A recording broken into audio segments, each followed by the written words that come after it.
Not too long ago, Rockstar introduced a whole bunch of patches in GTA Online. They went in and removed a ton of workarounds, glitches, and bugs that were, sadly, benefiting the player. And, of course, I just mean those that help the player either save time or increase their wealth. The bugs and glitches that still affect the overall quality of life in this game, well, those are still around. So, what kind of things did they patch? Well, they took away the ability to always get the bouncer at the nightclub. They eliminated the cooldown bypasses for Johann, Dax, and Agent 14, and they took away the option of using your Mark II for the finales in both the auto shop and the bounty business. And these were only a few. In what felt like an overnight slap in the face, many of us had to readjust to how we played this game. And many can probably argue that, well, these glitches were never really meant to be a part of the game anyway, so we should all just suck it up and quit our whining. And you know what? They'd be right in saying this. But my counter-argument would be the following. First, they should have made these corrections and patches a long time ago, when they were first identified. Some of these glitches have been in the game for years, and we've all gotten used to using them in our normal gameplay. And number two, and more importantly, I'm all for correcting the bugs and glitches in this game and allowing us to play the game for how it was intended. But if you're going to do this for everything. Don't just cherry pick the bugs that take away from your bottom line, Rockstar. There's still a huge amount of glitches in this game that prevent the average player from simply enjoying the game. Okay, so enough of my ranting. For today, I want to dive into the patch they made regarding the Bounty Business's Most Wanted finale for Brock Thompson. If you're unfamiliar, we were once able to utilize the Mark II for this finale. Well, no longer. Rockstar limited the vehicle choices for this finale, and the Mark II was scratched. Not to worry though, because today I'm walking through the new meta for completing this finale. But beware, you are going to be needing some specialized items that are, well, they're not very cheap. But somehow I don't think this is going to be a problem for anyone that purchased this business. It's one of the more overpriced businesses in the game, and the return is rather pathetic. So, yeah, I'm assuming that if you're able to kick off the Brock finale, the cost of obtaining some additional high-priced items is not really going to be that big of an issue. Alright, so what are you going to need? Well, first you'll need a replacement for the Mark II, and that's going to be the Vigilante. The ability to use lock-on missiles is the biggest advantage here, and it's also a decently fast vehicle. The other item you'll need here is the minigun. It's going to make the apprehension of Brock go a lot quicker and easier. Now, I do want to preface this by mentioning two important things. Number one, you don't have to use these items. You can definitely complete this mission with the basics. It's just going to take you a lot longer. And number two, if you don't already own the bounty business and are debating whether or not to purchase it, don't. It's not worth it. This video is only for those unfortunate ones that want to recoup some of the money they sunk into this place. Okay, so before you kick this whole thing off, you want to make sure you have your Vigilante set as your personal vehicle. It's just going to speed things up for you at the beginning.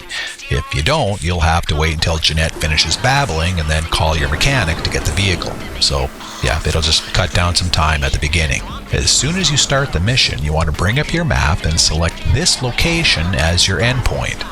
As you do a bunch of these though, this will become very familiar and you shouldn't need to pull up the map. Now, this location will work with anyone who purchased the business in the city. If you purchase the bounty business in Paleto Bay, ignore this. Your path, unfortunately, is going to be entirely different due to the distance you'll need to travel. Now, if you're using any vehicle that's fast, as I'm doing here, you'll have more than enough time to get to this location before the action starts. In fact, you could probably place your marker closer to the convoy and meet up with Brock sooner, but I'm not showing that here and I wouldn't recommend it for two reasons. A, it gives you time to prep your weapon of choice, which I'll show you here in a moment, and B, if you meet up with a convoy near the power plant, let's say, you have to then drive the slow-ass van through the interchange overpass. And when enemies are chasing you, it just increases the likelihood of getting hung up and turned sideways when you're in this area.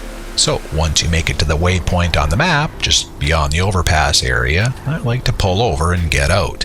This is where you want to ensure you have the minigun prepped and ready. You'll be using the minigun to apprehend Brock, and then you may need to take out any of the additional straggling bodyguards. So you can prep additional preferred weapons here too if you like. After you have everything set, just get back in your vigilante and then wait for the convoy. Again, I find this is the best location to meet up with Brock because it's basically a straight line getaway once you finally get him in the van. Okay, so as soon as your missiles lock onto the van, or any of his bodyguards for that matter, just start firing. It should only take about 4 or 5 missiles for Brock's van to stop. Once it does, you just need to position yourself near his van before the cutscene begins. For some reason, as soon as the scene ends where Brock is getting out of his van, you suddenly end up outside your van, which magically appeared, and not holding the minigun. The reason is that you're taking cover and you can't take cover holding the minigun. So just walk forward a couple steps, change up your weapon, and then head to the back of your van to line up Brock. You don't want to expose yourself too much though, because he'll light you up. Just move until your sights just land on Brock. From here, just keep firing until the damage meter in the lower right turns red. This is defined by the thin black line in the meter. And make sure to stop as soon as it passes the line. If you keep shooting, you risk killing him and getting the crappy payout. If this does happen, just join an invite only and restart the mission.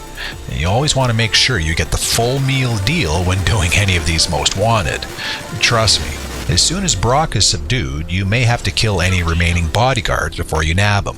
Once the coast is clear, make sure you head inside his van first to steal the bull shark testosterone. For an extra, $5,000, but still $5,000. And then walk towards Brock and press the right arrow to apprehend. Quick and easy. After this, it's a leisurely drive back to your bail office. Sure, there's the usual wave of enemies trying to run you off the road and kill you, but just use the typical gameplay to outmaneuver them and you'll be fine. And that's it. Granted, it's not going to be quicker than the Mark II, but all in all, still not that bad. You should be able to knock this one out in about 5 minutes. And as far as ranking for the most wanted, the Brock mission is definitely my favorite because it's so easy and quick. Alright, so that's it, my friends. Thank you for watching. As always, if you like this video and want to help out, please subscribe, give a thumbs up, and let me know what you think. Is there anyone even doing these missions in the bail office anymore? Or am I the only one? If so, drop a comment below and let everyone know. Until next time, be happy, be well, be safe, on TV. No. Maestro.